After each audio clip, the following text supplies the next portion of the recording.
Time now for yours truly, Johnny Dollar.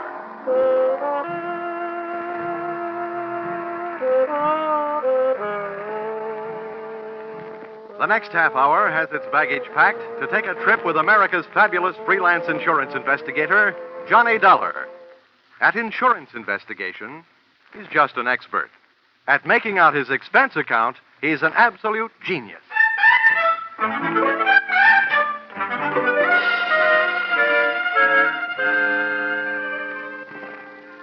Expense account submitted by Special Investigator Johnny Dollar to Home Office, Highworthy Insurance Underwriters Association, Hartford, Connecticut. Attention, General Manager Harvey Anthony.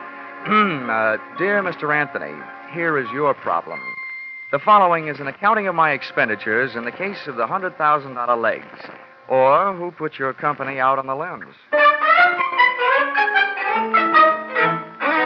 Expense account, item 1, $60. $20 across the board on a losing horse I was rushed into betting on when you had me paged on the public address system at the racetrack. This is Harvey Anthony, Dollar. Thanks for calling back so soon. Now, when they paged me, they said it was an emergency. It better be. Why? What's the matter, Dollar? This is my day off. And if I know you, this call is going to make it an off day. If I know you, my friend, you won't mind this assignment. I want you to go out to Hollywood. Act as a bodyguard for a big movie star, Marilyn Major. Oh, not a bad body to guard. What's the deal? We've issued one of those publicity policies. Insured her legs for $100,000. Policy will only be in effect for 48 hours. We want you to stick with her. Just see that she doesn't get mixed up in any hockey games. I get it. She's been notified, so she expects you. Now, when do the 48 hours start? Tomorrow noon. Can you make it? Yeah, with the help of American Airlines. Got enough cash with you to buy your tickets? About that, I'll know right after the next race. I'll call you from Hollywood.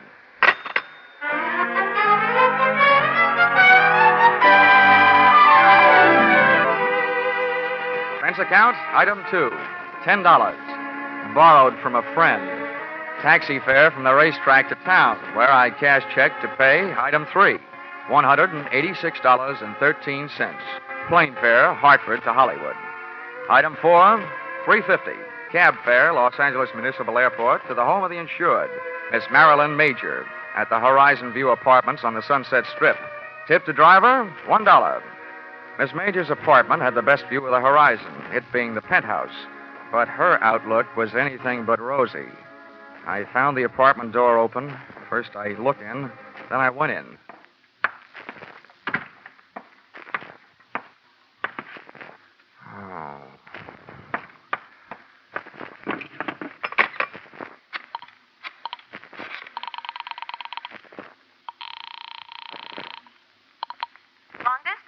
I want to place a person-to-person call, please, to Mr. Harvey Anthony at Hartford, Connecticut. Volunteer 3-6000. My name is Dollar, as in blood money. While I was waiting to get Mr. Anthony, I wondered who had got Miss Major. In the movies, I'd always thought she looked right at home anywhere. And now, right there in front of me, she was passing her toughest test. Lying there, nice and relaxed. She looked right at home in the role of the beautiful gal who had just been murdered. Her face was calm. Her legs were neatly placed in the best of cheesecake tradition. The only thing not quite as it should have been was a very real bullet hole, which she was wearing where an earring should have been. But the next cameras that would be taking her picture would be police cameras. B pictures. B for bloody. Mr. Dollar? Oh, yeah? Here's your party. Go ahead. Oh. Hello? Hello? Hello, Dollar? Yeah, this is Dollar, all right. Anthony, first I want to tell you, those legs you insured are still in beautiful shape. Good, fine. I only hope you didn't also insure Miss Major's life. She's dead. What? Marilyn Major dead? That's right. Oh, we certainly do insure her life. We only issued that publicity policy on her legs as a courtesy. Dollar, get to work on it right away. I'll get to work on it, but don't waste too much hope. To me, it looks like your only out is if the policy does not pay off on murder. Murder? Good heavens. Well, there may be something about the case that'll save us from paying double indemnity for death by violence. Oh, this is death by violence, brother, any way you look at it. Okay, Anthony, I'll get to work on it right after I call the cops and make a report. Do your best. Goodbye. Okay, goodbye. Well, up that telephone, mister. The dame standing in the kitchen doorway had .32 caliber steel in her hand to back up the brass in her voice. She was a youngster, but obviously an old-timer at a lot of things. Her hair was the same color as the murdered woman's, smoke blonde, and her dress was tobacco brown and round and firm and fully packed. I said put down that phone. Yeah, sure, okay. Now, you do me a favor, will you? If you feel you want your finger near that trigger, how about moving it up to the front end of the trigger guard, huh? Mister, I only heard part of what you said, but you're not calling no police. What makes you think so? That dame in there's done me enough harm. I came here to kill her, but somebody beat me to it, and I'm not taking the rap. Okay, so beat it. Who cares? Then I'll call the police. Somebody's going to eventually. Before I go, I'm finding a few things and taking them with me. Now, come on, get up on your feet, mister. You're coming with me in the bedroom. Okay, don't get excited. Okay, mister. Over against that wall with your face in close and your hands straight up. Come on, move. All right. You learn this at the movies or by watching your friends work? Don't be a wise guy. I'm not as dumb as I look. Now, hold still. Look, sister, by this time I shouldn't still like you well enough to warn you, but what you're doing right now will get you in plenty of trouble, even if you didn't commit this murder. I'll take that chance. If you don't get picked up for larceny, they'll still get you for tampering with evidence. As far as the police are concerned, at the scene of a murder, nothing gets touched. They like it that way. What I'm taking won't even be missed. There are plenty more here just like him. That's all she's gotten here. Love letters from men. Who are you covering up for? Your boyfriend? It's none of your business, mister, but it's my husband I'm covering up for. Well, then you're just plain nuts. If he knew her, they'll find that out. And then if they want him, they'll find him. Yeah, and they'll find him dead. Huh? My husband committed suicide over that no good dame this morning. Oh. No, I've had enough out of you. Back up. 2 steps. Okay. Now get over there and into that closet. Come on. Too bad. What's the matter? I always feel sorry for a sucker. I felt around in the dark. It was a small closet. That meant not much air. That meant doing something about it. I took my fingernail file, stood it on edge, and slipped it under the door, pressing down the nap of the rug. I did the same with my fountain pen. That would at least allow a small supply of air to sneak into my stuffy little cell. And then I glued my ear to the thin wooden panel that separated me from the bedroom. It wasn't long before my captor apparently completed her search. I heard her pass the closet door and head for the front room. I didn't hear her dial the phone, but it didn't take me long to realize that's what she was doing and who she was calling. Give me the police. This is an emergency. Hello? Hello, police. I want to report a murder. All right. Hello? There's been a murder. The movie star Marilyn Major in the penthouse.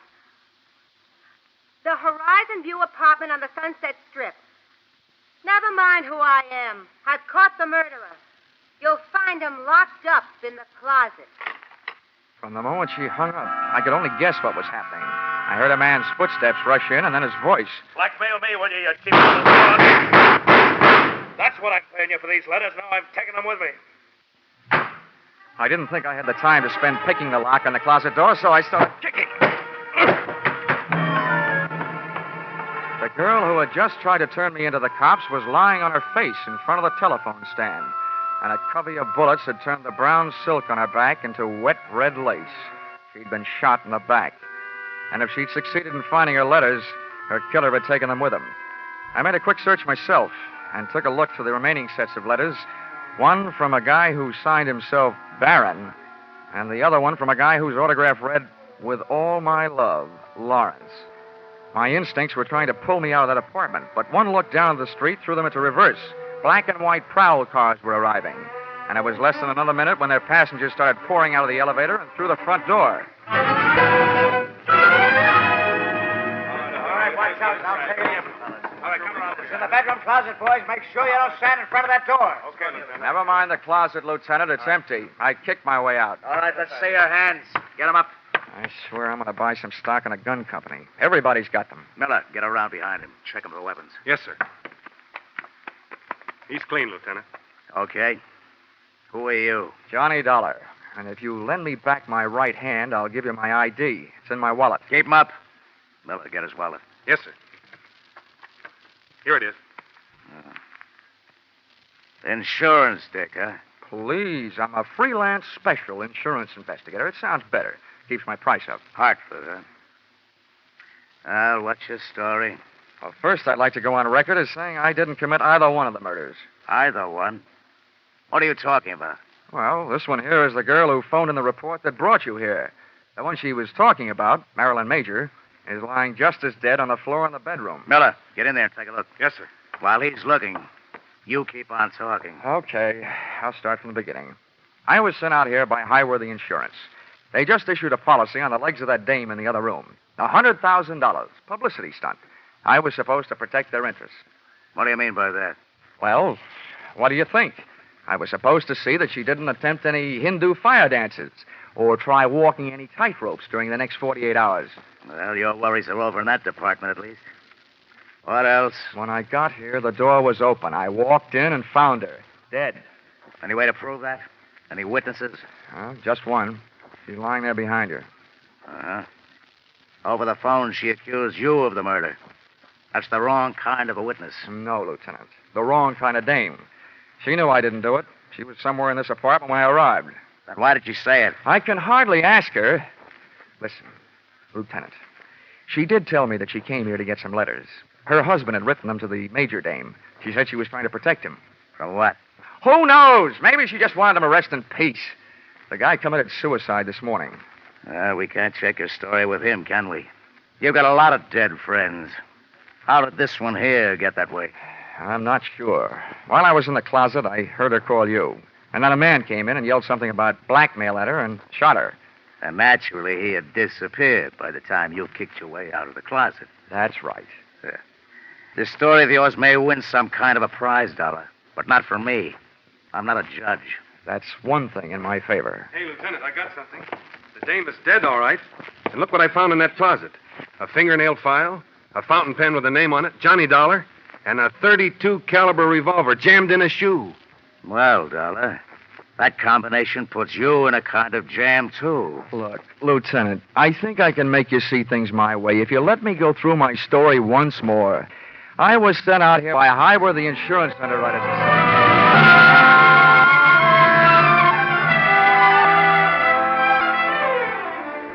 Expense account, item 4, $3. Candy, gum, cigarettes, and magazines to make cell number 36, Los Angeles City Jail, less like a no place and more like a home. There's something about a jail door closing on you that sounds very final.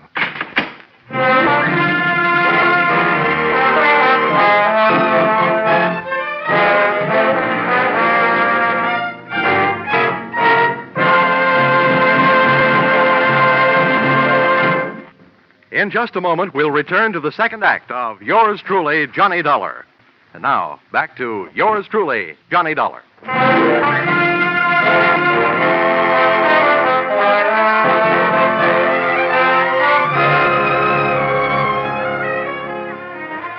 When I accepted this Hollywood assignment, I visualized spending much of my time gazing upon bars, but not the kind offered by cell number 36. The guy who said stone walls do not a prison make had never been a guest in the Los Angeles City Jail. He had a better chance of getting out of Bartlett's quotations than I had of getting out of there. But, as we keep saying in the insurance racket, never say die.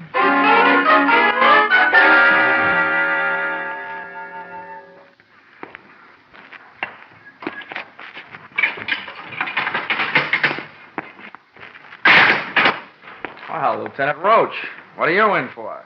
I've heard tell the boys around headquarters have a very funny joke about roaches in jails. But that's not why I'm here. Sit down. Make yourself uncomfortable. Thanks. I can't offer you a mint julep. The closest I can come is a spearmint lifesaver. Oh, thanks. This kind of zero is a pleasure after facing the kind we're up against. Huh? So for $1, all we've got to go on is you and a mess of evidence we haven't as yet been able to trace down to its rightful owners. Oh, incidentally, about that gun we thought might be yours. Oh, don't tell me you're going to give it to me as a birthday present. It was the weapon used to kill Marilyn Major, all right. The paraffin test we took on your hands let you out. You haven't been firing any guns lately. Does that mean you've come here to escort me to the front door? No, not so fast.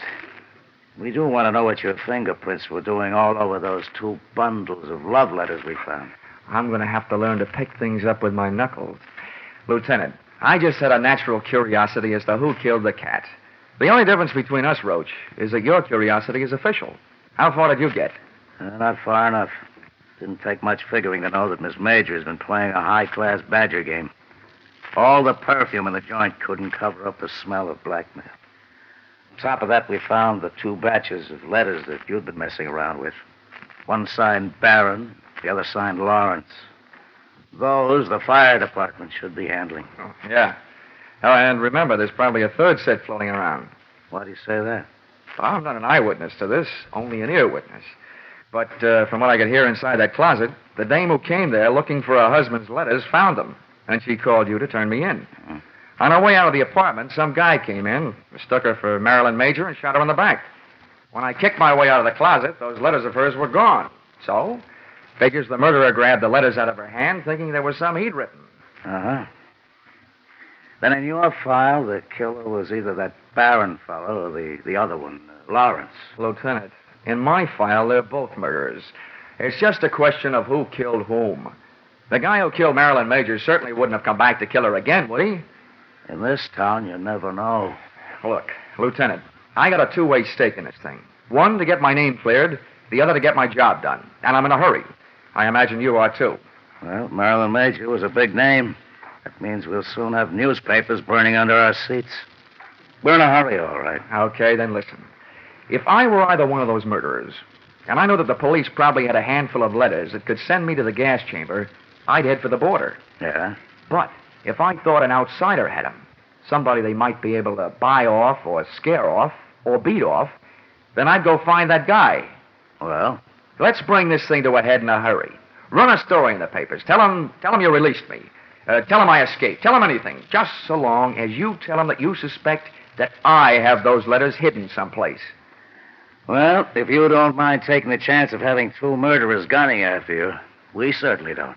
Oh, I mind. Believe me, I'm not doing you any favors. It's just that I'll feel safer in my own hands. Okay, Mr. Pigeon, you've got yourself elected. We'll publish that story. Then we'll let you fly the coop. Good enough. Just make sure that you give me plenty of fighter cover. Expense account, item 6, 7 cents. Purchase of newspaper, an extra edition that hit the street about a half an hour before I did. Item 7, $5. A big square meal to make up for the ones I'd missed ignoring the little round beans while a guest of the city. Seeing the lieutenant's fiction in black print on the front page of a newspaper almost had me believing it. There was my picture, big as life.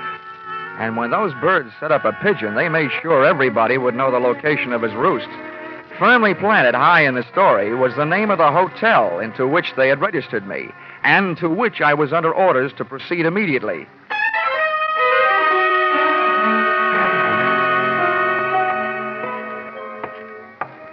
As I walked down the hotel corridor to my room, I felt an icy chill and a flight of goose flesh headed south down my spine.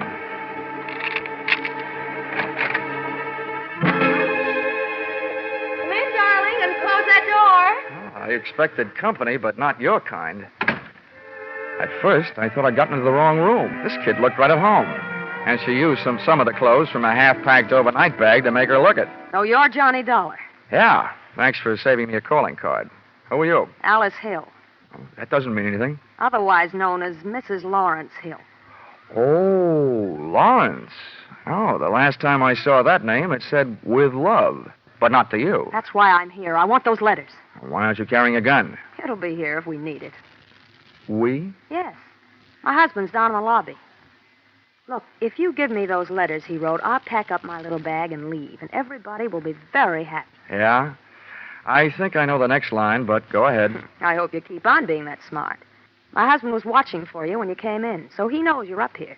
Naturally, he knows I'm here, and he's on his way up. We want those letters. This isn't just a Badger game. This is the World Series. If I don't give you the letters, your husband busts in here, shoots me, and I get written off under the unwritten law. Neat, neat, neat. It's a handy law. You're right. It's covered a multitude of sins. Where are the letters? Where's your husband? What's the matter with you? What do those letters mean to you? Well, right now, they look like my only hold on the future, Mrs. Hill. How do I know that you and your dear Lawrence won't kill me after you get them? Do you want me to take your word for it? Well, I'll have to trust Lawrence. He'll know what to do. I already know. There's nothing else for him to do. Look, Mrs. Hill, why don't you wise up? Your husband is ready to commit one murder to remove the evident motive for another. And he's dragging you into this with him. You'll wind up an accessory before, after, and during the fact. You're running up a blind alley as fast as you can run. And it's too late to turn around, so I'll just have to keep running. Ah, well, here he is. Lace up your track shoes, lady. The race is on. Come in. All right, sit still. Freeze, both of you. It's okay, Alice. You can hold off on the dog and pony show. Save it for the witnesses when they arrive. Don't waste it on Lawrence and me. That isn't Lawrence. What? Oh, so this must be Barron. You all through? That depends on that gun in your hand. Where are the letters? Letters. Yeah, I'm beginning to feel like a mailman when he's late getting around in the morning. There's one thing I want to know. Where did an ugly part-time Romeo like you find all those pretty words you wrote? Look, don't get me sore. I'll blast your letters or no letters. That's the tone I was trying to bring your voice up to, Mr. Barron. No letters is exactly what I've got to offer. Lying. He admitted to me that he hasn't. He's trying to blackmail you, Barron. That's what he's doing. Who are you? Never mind. My husband's in the same boat you are. I read the papers. Lawrence, huh? That's right. He'll be here any second. Between us, we'll figure out something. Now, stay away from it, Dollar. I'll answer it. Yeah, good idea. If a man answers, hang up. It'll be Lieutenant Roach. Wait a minute. Okay, answer it, Dollar.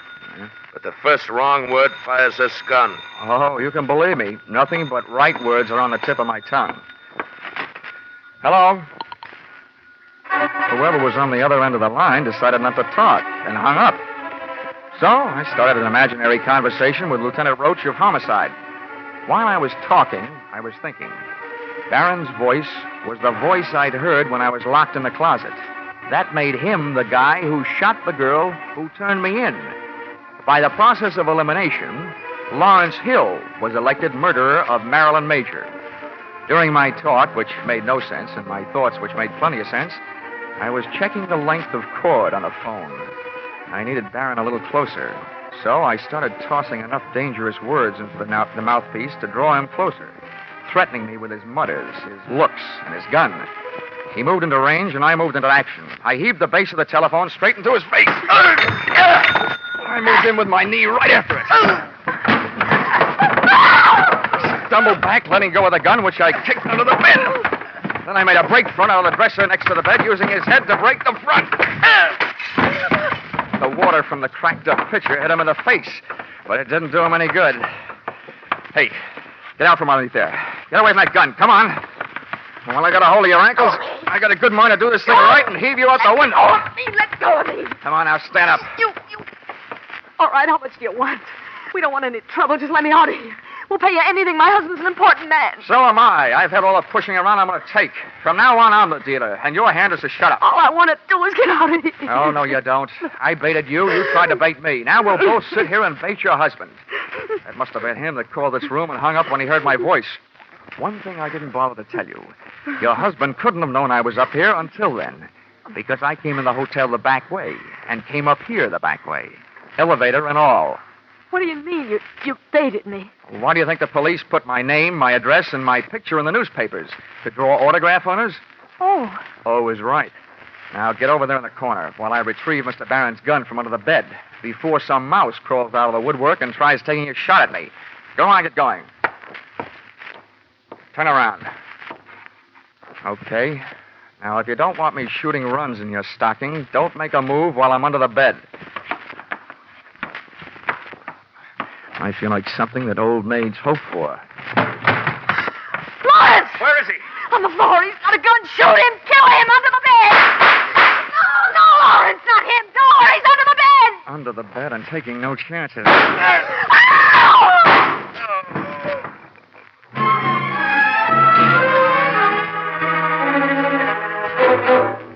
Listen, Roach, you may be a lieutenant to the police department, but to me, you're just a big, fat private. Now, calm down, Dollar. I don't mind setting myself up as a pigeon, but you promised me protection. Where was it? Temper.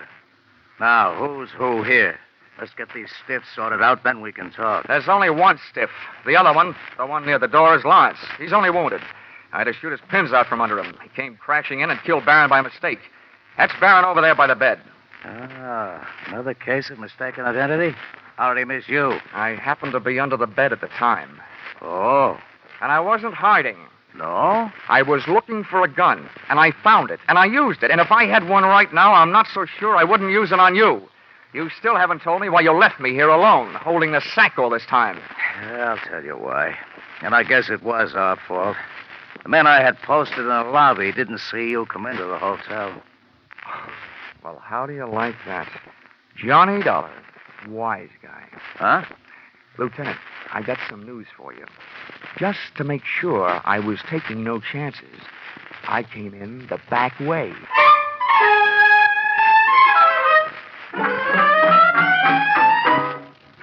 Expense account, item 8, $62. Hollywood Entertainment. Seeing what there is to see at Ciro's. Item 9, $105. Seeing to it that one of the things I saw at Ciro's had a good time with me at the Mocambo. Item 10, $186.13. Plane fare, Hollywood back to Hartford. Item 11, $1. Ticket to the movies, back in Hartford, to study the last motion picture of Marilyn Major, so that in the future I'd be sure to steer clear of her kind of a woman, who is too much of a jinx for my kind of man. Expense account total, $948.76. Signed, yours, truly, Johnny Dollar.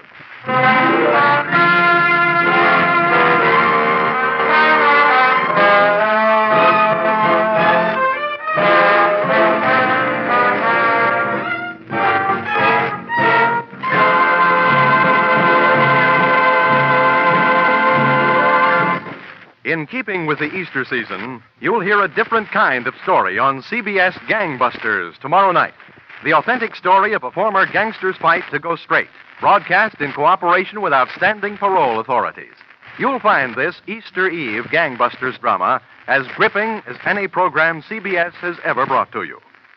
Tomorrow night, you'll also find a mid-April adventure with the intriguing title, The Heat Wave, on CBS Philip Marlowe program. Gangbusters and The Adventures of Philip Marlowe are regular Saturday night features on most of these same CBS stations.